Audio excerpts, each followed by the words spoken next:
जय गुरु जी, शुक्राना गुरु जी। ओम नमः शिवाय। शिव जी सदा सहाय। ओम नमः शिवाय। गुरु जी सदा सहाय। जय गुरु जी, शुक्राना गुरु जी। संगत जी, गुरु जी का आज महासमाधि दिवस है। आज महासमाधि दिवस वाले दिन गुरु जी ने अपने फिजिकल फॉर्म को त्याग दिया था और हमारे बीच स्वरूप के रूप में आ गए थे। संगत जी, महासमाधि लेने से पहले गुरु जी ने सभी संगत को एक ही मैसेज दिया था कि तुम ये मत सोचना मैं गया हूँ, मैं हर स्वरूप में विराजमान हूँ। तुम बस अपनी आंखें बंद करके मुझे महसूस करो, अपने भाव प्रकट करो, तो देखना आप मुझे वहीं मिलोगे। जैसा कि संगत जी अभी आपको सामने प्रकट हो रहे हैं गुरु जी। आज तो संगत जी हर स्वरूप में गुरु जी के दर्शन हो रहे हैं। संगत जी इसमें देखना गुरु जी की आंखें हिल रही हैं। ध्यान से देखो संगत जी, क्योंकि महासमाधि दिवस वाले दिन गुरु जी के इतने प्यारे दर्शन होने। देखो संगत जी, ध्यान से देखो। देखो अभी हम वहाँ से देखो, ये देखो संगत जी, ध्यान से देखो। देख रहे हैं ना गुरु जी। और गुरु जी का ऐसा महसूस भी है, गुरु जी ने भी चोला भी ठीक किया है। तो संगत जी देखो, इतने प्यारे दर्शन होते हैं कि भाव है संगत जी, भाव कि हम गुरु जी के प्रति कितना भाव कर रहे हैं, कितना समर्पण कर रहे हैं, कि गुरु जी की दिखाई हुई सेवा को अपना रहे हैं, गुरु जी के दिखाए हुए रास्ते पे चल रहे हैं। संगत जी, गुरु जी हमें इतने रूप में ब्लेस करते हैं, इतने रूप में ब्लेस करते हैं जिसकी आपने कल्पना भी नहीं की होगी। आपको तो पता ही नहीं चलता हमारे कितने कष्ट गुरु जी काट चुके हैं, कितने कष्ट हमारे सपने में काट रहे हैं। संगत जी, सपने में अगर आपको बुरा सपना आ रहा है तो गुरु जी को एक ही अरदास करना, शुक्राना मेरे गुरु पा, आपने सपने में ही मेरे कष्ट काट दिए और इन सपनों का प्रभाव मेरी रियल ज़िंदगी में ना पड़े। आपने उसी दुनिया में मेरे वो कष्ट कटवा दिए। तो संगत जी देखना आप कितनी तरक्की करने लग जाओगे। संगत जी, आपको अगर उन बुरे सपनों का असर आपके जीवन में नहीं पड़ेगा, क्योंकि अगर वो सच्चाई में घटित हो जाए तो संगत जी सोचो आपकी क्या हालत होगी, क्या ऐसे होगा। ये मैं डराने के लिए नहीं बोल रहा ये, लेकिन मैं सिर्फ आपको बता रहा हूँ। गुरुपा को यही अरदास करो। महासमाधि वाले दिन गुरुपा ने एक चीज़ और कही थी कि सदा सत्संग करते रहना और हर सत्संग विच मैं आऊँगा, अपनी संगत की रक्षा करूँगा। ये मत सोचना कभी भी मैंने समाधि ले लिया तो मैं अब तुम्हारे बीच से चला गया हूँ। हर सत्संग में मैं मौजूद हूँगा। चाहे महासमाधि वाले दिन अगर पूरी इंडिया से बाहर, अमेरिका, ऑस्ट्रेलिया, लंदन, यूके, जहाँ पे भी अगर गुरु जी का सत्संग हो रहा हो ना संगत जी, देखना गुरु जी वहाँ पे अपनी हाजिरी और अपना रूप जरूर छोड़ेंगे। कहीं ना कहीं किसी ना किसी रूप में गुरु जी की ब्लेसिंग जरूर मिलेगी, क्योंकि गुरु जी कण कण में है, कण कण में है गुरु जी। अपना मन आंखें मीचो, देखना गुरु जी को आप साक्षात बैठे हुए देखोगे। आप आंखें मीच के देखो, गुरु जी को साक्षात पाओगे संगत जी, गुरु जी को साक्षात। संगत जी, गुरु जी ब्लेस करते हैं, ब्लेसिंग ले लो। गुरु जी की सेवा का मौका, शायद हम बहुत किस्मत वाले हैं जो गुरु जी की सेवा का मौका मिल रहा है इस जन्म में। नहीं तो संगत जी, गुरु जी का मिलना ही बहुत बड़ी सोबत है, और गुरु जी की सेवा करना तो उससे भी बड़ी सोबत है, और गुरु जी की लंगर सेवा का हिस्सेदार बनना तो उससे भी बड़ी सोबत है। तो संगत जी, गुरु जी कितने प्यारा मौका दे रहे हैं, कितनी प्यारी चीज़ हमें सौंप रहे हैं। जय गुरु जी, शुक्राना गुरु जी। हर मंथ की 7 तारीख को लंगर सेवा होती है। जय गुरु जी, शुक्राना गुरु जी। जय गुरु जी। देवी उमा के शरीर से सरस्वती का आविर्भाव, उनके रूप की प्रशंसा सुनकर शुभ का उनके पास दूत भेजना, दूत के निराश लौटने पर शुभ का क्रमशः धूमर लोचन, चंड मूण तथा रक्त बीज को भेजना और देवी के द्वारा उन सब का मारा जाना। ऋषि कहते हैं, पूर्व काल में शुभ और निशुम्भ नाम के 2 प्रतापी दैत्य थे, जो आपस में भाई भाई थे। उन दोनों ने चराचर प्राणियों सहित समस्त त्रिलोकी के राज्य पर बलपूर्वक आक्रमण किया। उनसे पीड़ित हुए देवताओं ने हिमालय पर्वत की शरण ली और संपूर्ण अभिष्टों को देने वाली सर्वभूत जननी देवी उमा का सत्वन किया। देवता बोले, महेश्वरी दुर्गे आपकी जय हो। अपने भक्तजनों का प्रिय करने वाली देवी आपकी जय हो। आप तीनों लोकों की रक्षा करने वाली शिवा हैं, आपको बारंबार नमस्कार है। आप ही मोक्ष प्रदान करने वाली परा अम्बा हैं, आपको बारंबार नमस्कार है। आप समस्त संसार की उत्पत्ति, स्थिति और संहार करने वाली हैं, आपको नमस्कार है। कालिका और तारा रूप धारण करने वाली देवी, आपको नमस्कार है। छिन्न मस्ता आपका ही स्वरूप है, आप ही श्री विद्या हैं, आपको नमस्कार है। भुवनेश्वरी आपको नमस्कार है।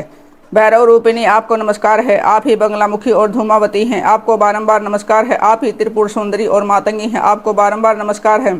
अजिता, विजया, जया, मंगला और विलासिनी, ये सभी आपके ही विभिन्न रूपों की संज्ञाएं हैं। इन सभी रूपों में आपको नमस्कार है।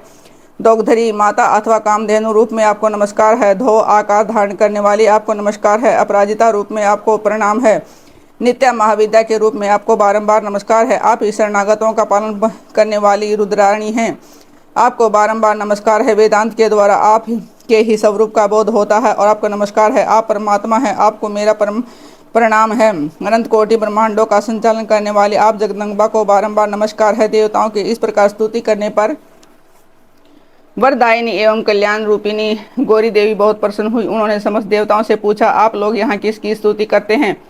तब उन्हें गौरी के शरीर से एक कुमारी प्रकट हुई तो वह सब देवताओं के देखते देखते शिव शक्ति से आदरपूर्वक बोली, माँ, ये समस्त स्वर्गवासी देवता निशुभ और शुभ नामक प्रबल दैत्यों से अनंत पीड़ित हो अपनी रक्षा के लिए मेरी स्तुति करते हैं। पार्वती के शरीर कोष से वह कुमारी निकली थी, इसलिए कौशिकी नाम से प्रसिद्ध हुई। कौशिकी साक्षात सुबासुर का नाश करने वाली सरस्वती है। उन्हीं को उग्रतारा और मोहगतारा भी कहा गया है। माता के शरीर से शब्द प्रकट होने के कारण वे इस भूतल पर मातंगी भी कहलाती है। उन्होंने समस्त देवताओं से कहा कि तुम लोग निर्भय रहो, मैं स्वतंत्र हूँ, अतः किसी का सहारा लिए बिना ही तुम्हारा कार्य सिद्ध कर दूंगा। ऐसा कहकर वे देवी तत्काल वहां अदृश्य हो गई। एक दिन शुभ और निशुभ के सेवक चंड और मुंड ने देवी को देखा। उनका मनोहर रूप नेत्रों को सुख प्रदान करने वाला था। उन्हें देखते ही वे मोहित और शुद्ध बुद्ध खोकर पृथ्वी पर गिर पड़े। फिर होश में आने पर वे अपने राजा के पास गए और आरंभ से ही सारा वृत्तांत बताकर बोले, महाराज, हम दोनों ने एक पुरुष सुंदरी नारी देखी है जो हिमालय के रमणीय शिखर पर रहती है और सिंह पर सवारी करती है। चंड मुंड की यह बात सुनकर महान असुर शुंभ ने देवी के पास सुग्रीव नामक अपना दूत भेजा और कहा, दूत, हिमालय पर कोई अपूर्व सुंदरी रहती है, तुम वहां जाओ और उसे मेरा संदेश कहकर उसे प्रयत्न पूर्वक यहाँ ले आओ। यह आज्ञा पाकर दानव शिरोमणि सुग्रीव हिमालय पर गया और जगदम्बा महेश्वरी से इस प्रकार बोला। दूत ने कहा, देवी दैत्य शुभासुर अपने महान बल और विक्रम के लिए तीनों लोकों में विख्यात है। उनका छोटा भाई निशुंभ भी वैसा ही है। शुंभ ने मुझे तुम्हारे पास से दूत बनाकर भेजा है, इसलिए मैं यहाँ आया हूँ। सुरेश्वरी, उसने जो संदेश दिया है उसे इस समय सुनो। मैंने सम्रांगण में इंद्र आदि देवताओं को जीतकर उनके समस्त रत्नों का अपहरण कर लिया है। यज्ञ में देवता आदि के दिए हुए वेद भाग का मैं स्वयं ही उपभोग करता हूँ। मैं मानता हूँ कि तुम स्त्रियों में रत्न हो, सब रत्नों के ऊपर स्थित हो, इसलिए तुम काम जनित रस के साथ मुझको अथवा मेरे भाइयों को अंगीकार करो। दूत के मुँह से शुंभ का यह संदेश सुनकर भूतनाथ भगवान शिव की प्राण वल्लभा माँ माया ने इस प्रकार कहा। देवी बोली, दूत, तुम सच कहते हो, तुम्हारे कथन में थोड़ा सा भी असत्य नहीं है, परंतु मैंने पहले से प्रतिज्ञा कर ली है कि उसे सुनो। जो मेरा घमंड चूर कर देगा, मैं उसे युद्ध में जीत लेगा, उसी को मैं अपना पति बना सकती हूँ, दूसरे को नहीं। यह मेरी अटल प्रतिज्ञा है, इसलिए तुम शुभ और निशुंभ को मेरी यह प्रतिज्ञा बता दो, फिर इस विषय में जैसा उचित हो वैसा करे। देव की बात सुनकर दानव सुग्रीव लौट आए। वहां जाकर उन्होंने विस्तार पूर्वक राजा को यह सब बात बताई। दूत की बात सुनकर उग्र शासन करने वाला को शुभ कुपित हो उठा और बलवानों में श्रेष्ठ सेनापति धूम्राक्ष से बोला, धूम्राक्ष, हिमालय पर कोई सुंदरी रहती है, तुम शीघ्र वहां जाकर उससे भी वह यहाँ आए, जैसे भी वह यहाँ आए उसी तरह उसे लेकर आओ। असुर परवर उसे लाने में तुम्हें भय नहीं मानना चाहिए। यदि वह युद्ध करना चाहे तो तुम्हें प्रयत्न पूर्वक उसके साथ युद्ध भी करना चाहिए। शुभ की ऐसी आज्ञा पाकर देता धूम्र लोचन हिमालय पर गया और उमा के अंश से प्रकट हुई भगवती भुवनेश्वरी से कहा, नितंबनी, मेरे स्वामी के पास चलो, नहीं तो मैं तुम्हें मरवा डालूंगा। मेरे साथ 60,000 असुरों की सेना है। देवी बोली, वीर, तुम्हें दैत्यराज ने भेजा है, यदि मुझे मार ही डालोगे तो क्या करूंगी, परंतु युद्ध के बिना मेरा वहां जाना असंभव है, मेरी ऐसी ही मान्यता है। देवी के ऐसा कहने पर दानव धूम्र लोचन उन्हें पकड़ने के लिए दौड़ा, परंतु महेश्वरी ने उनके उच्चारण मात्र से उसको भस्म कर दिया। तभी से वे देवी इस भूतल पर धूमावती कहलाने लगी। उसकी आराधना करने पर वे अपने भक्तों के शत्रुओं का संहार कर डालती है। धूम्राक्ष के मारे जाने पर अत्यंत कुपित हुए देवी के वाहन सिंह ने उसके साथ आए हुए समस्त असुरगणों को चबा डाला, जो मरने से बचे हुए भाग खड़े हुए। इस प्रकार देवी ने दैत्य धूम्र लोचन को मार डाला। इस समाचार को सुनकर प्रतापी शुंभ ने बड़ा क्रोध किया। वह अपने दोनों होठों को दांतों से दबा कर रह गया। उसने क्रमशः चंड मुंड तथा रक्तबीज नामक असुरों को भेजा। आज्ञा पाकर वे दैत्य उस स्थान पर गए जहाँ देवी विराजमान थी। अणिमा आदि सिद्धियों से सेवित तथा अपनी प्रभा से संपूर्ण दिशाओं को प्रकाशित करती हुई भगवती सिंह वाहिनी को देखकर वे श्रेष्ठ दानव वीर बोले, देवी, तुम शीघ्र ही शुभ और निशुंभ के पास चलो, अन्यथा तुम्हें गण और वाहन से मरवा डालेंगे। वहाँ में शुंभ को अपना पति बना लो। लोकपाल आदि भी उनकी स्तुति करते हैं। शुंभ को पति बना लेने पर तुम्हें उसे महान आनंद की प्राप्ति होगी, जो देवताओं के लिए भी दुर्लभ है। उनकी ऐसी बात सुनकर परमेश्वरी अम्बा मुस्कुरा कर सरस मधुर वाणी में बोली। देवी ने कहा कि अद्वितीय महेश्वर पर ब्रह्म परमात्मा सर्वत्र विराजमान है, जो सदा शिव कहलाते हैं। वेद भी उनके तत्व को नहीं जानते, फिर विष्णु आदि की तो बात ही क्या है। उन्हीं सदाशिव की मैं सूक्ष्म प्रकृति हूँ, फिर दूसरे को पति कैसे बना सकती हूँ। सेहिनी कितनी भी काम आतुर क्यों न हो, वह गिद्ध को भी अपना पति नहीं बनाएगी। हथिनी गधे को, बागिन खरगोश को नहीं वरेगी। दैत्य, तुम सब लोग झूठ बोलते हो, क्योंकि काल रूपी सर्प के फंदे में फंसे हुए हो। तुम या तो पाताल को लौट जाओ या शक्ति हो तो युद्ध करो। देवी का यह क्रोध पैदा करने वाला वचन सुनकर वे दैत्य बोले, हम लोग अपने मन में तुम्हें अबला समझकर मार नहीं रहे थे, परंतु यदि तुम्हारे मन में युद्ध की ही इच्छा तो सिंह पर स्थिर होकर बैठ जाओ और युद्ध के लिए आगे बढ़ो।